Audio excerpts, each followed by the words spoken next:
Now, this week, the Minister of Education, Professor Tahir Maman, disclosed that plans by the federal government are afoot to review and peg the minimum entry age into tertiary institutions in the country at 18 years. The minister advised parents against exerting undue pressure on their children and wards in order to afford them space and time to attain required levels of maturity to be able to better manage their affairs.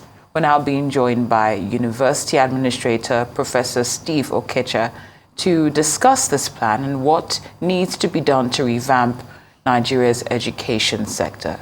Good afternoon, Professor. Thank you so much for being here. Thank you. Of course. Great to have you. Now, of course, this has sparked a lot of debates around the preparedness of Nigerian secondary schools to adequately prepare students for tertiary education.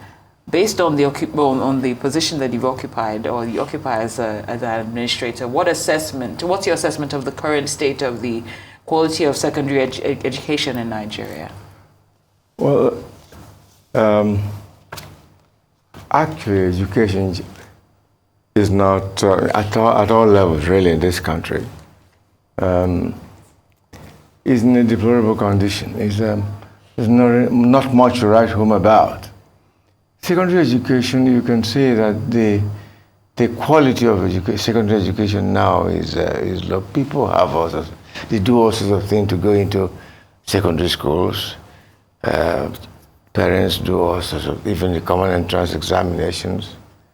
Parents hire, graduates to sit for common entrance examination for even 10-year-old children, and so on. And here in this country, everything is, you think you can part of everything, you just feel you can just ride on like that.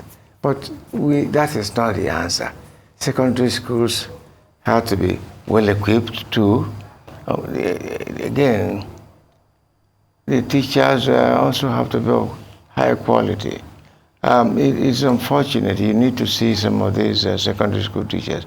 Again, what are you talking about? Is it the private ones or the public secondary schools? Because, you can differentiate. The private ones particularly are terrible.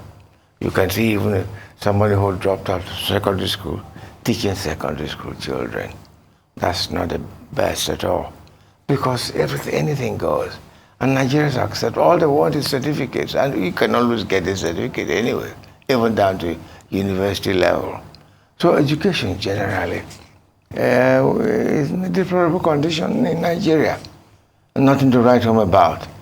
And until this country takes education seriously, we'll be lagging behind in Africa and also in the world.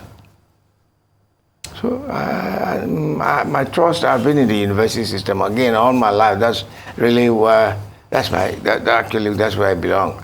I've been in the system all my life, and the university system has also collapsed, just like the primary school and secondary school.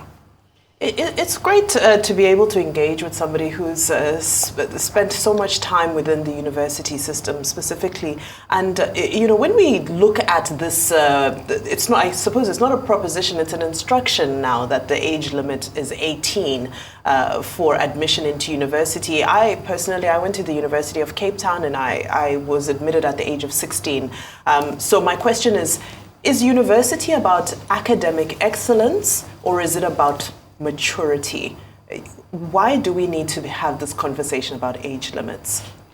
Well, actually, I've even seen somebody with a PhD at 9.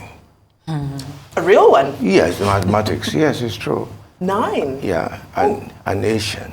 So these are highly gifted people, young children. Really, giving talks all over the world, really. So people are highly gifted.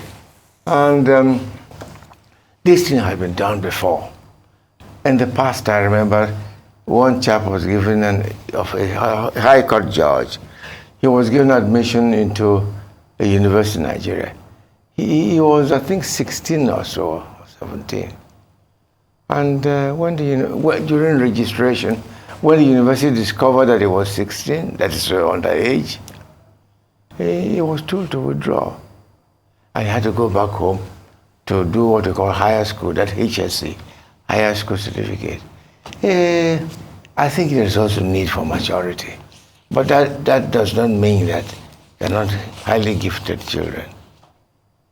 Well said. Professor, some critics argue that setting a minimum age for university admission alone will not address the underlying issues, which you've also touched on. Do you think that this was necessary to even place this limit as opposed to addressing the fundamental issues that you have observed, or for the better part of your time? That's, as I said before, I told you now, a 9-year-old is a professor of mathematics, and he's doing very well. He's accepted internationally. He goes around the world giving lectures, despite his age. So you give room for this kind of highly gifted children.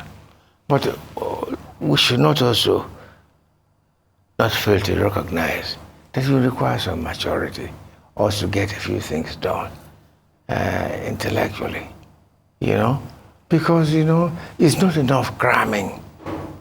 We've gone beyond that stage now. This is the time for critical thinking. This secondary, primary, our schools, now we don't think anymore. It's all just cramming and passing examination and so on. But no, the problem, the foreign countries have an edge over us because they rationalize, the children rationalize. Our people don't rationalize. I'll give you an example. When I was in the primary school, two primary schools engaged in a football match tournament. And a cheap goal was scored. And the losing team said, we will deal with our goalkeeper who allowed that goal to be scored. And actually, behold, when the final whistle went, they were on him to get him flogged. And the boy said, well, why do you want to beat me? After all, I saw 7 balls. And they left him. They didn't. But it's a 5-6-year-old British girl or boy will ask question. Goalkeeper, if he saw 7 balls, why was only 1 goal scored? Why not 7 goals? If he saw 7 balls, if he saw 7 balls and only 1 goal was scored, where are the other 6 balls? Where are the other 6 balls? You know what I'm trying to say? That critical thinking is no longer with us. But that is so all over the world. That requires some element of maturity to be able to think. But even as young as 6-year-old, the system allows the upbringing allows children to rationalize and think, unlike our people. Okay. I brought in this front page of today's Guardian, which talks about over 5,032 first-class graduates languish amid vacancies in universities. So 5,000 first-class graduates. And then you look at an age limit of 18, which means that even if you're academically capable, you now have to wait to go through the system that doesn't guarantee that there's an opportunity for you once you successfully complete that process, even with flying colors. This sounds really unfair. Yeah, it is a system. It's leadership. It's a system. Haven't you heard of first-class Nigerian students who are given federal scholarship to study abroad? And they were abandoned in Cambridge and other places. No upkeep allowance. Their school fees were not paid. They were on the streets demonstrating. First class, awarded scholarship by Nigeria. So you can see we have a problem of leadership problem. And unless we have people who are the helm of affairs who take education seriously at all levels, we're not going to progress. We're just blowing grammar for the fun of it. We're not going to progress, unfortunately. Professor, I think you mentioned earlier about some some teachers that might have not finished secondary school education that might be teaching. And in order for us to see an improvement, we're going to have to see something done about that. So how can we see a huge, significant improvement when it comes to the recruitment of teaching staff who are supposed to pass on, knowledge or whatever to the students or the pupils there? Look, first of all, who wants to teach in Nigeria to start with? Would you teach? Who wants to teach? Teaching is for the underdogs. We're talking about teaching at primary school level. What about secondary, university level? Who wants to be a lecturer now? Do you know the salary of a professor? A professor, for example, is paid about 350 or 400,000 naira a month. That means if a professor doesn't touch his salary for 40 years,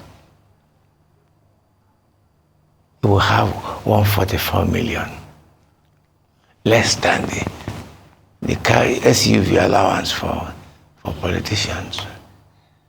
30 years of untouched professor salary, for example, will amount to 144 million, less than 160. Isn't it so? So you're talking about primary school, secondary school. Who cares about them? But that's where the problem is. Because, you have to catch them young, treat them well, unless these children are well brought up at that level. Look at the kind of people. It's a pity you don't teach in the universities. The quality of children you have in the university, forget about all these things separately. Unbelievable, very low. So that is the issue. You're talking about it. The teacher, the remuneration, the welfare package for teachers is nothing to write home about. You go to some primary school or secondary school, you see tomatoes being sold in front of the classroom because the teachers want to survive. Isn't it so? Onions and so on. I never saw such thing when I was growing up. So we just have a couple of minutes left. Very quickly, if you were to paint an agenda for the Minister of Education in order of, because you've pointed out a few issues, but if you were to say these are the 3 points in order of importance that you need to focus on, age limit is probably not the thing you should be fighting right now. What are the 3 things that you would say, Minister, this should be the top of your agenda? Minister, you can see now, since you're talking about education, proliferation, Minister, fund institutions well. Do you know the budget for education in Nigeria as compared to what Ghana, Cote d'Ivoire, or even Botswana spent on education? Nothing to write home about. Sometimes less than 7% of budget, while Ghana has maybe 30-something million, 37% of budget. Botswana same, Ivory Coast the same.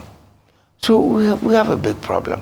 Funding is important, and also respecting, funding. Education is one of them, and to train these teachers at all levels properly. Even at the university level, getting a PhD doesn't make you a university lecturer.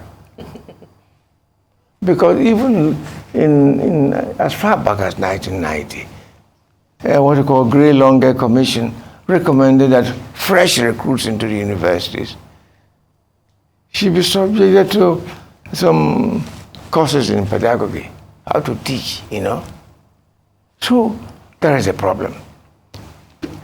You fund well, train well, and welfare package also.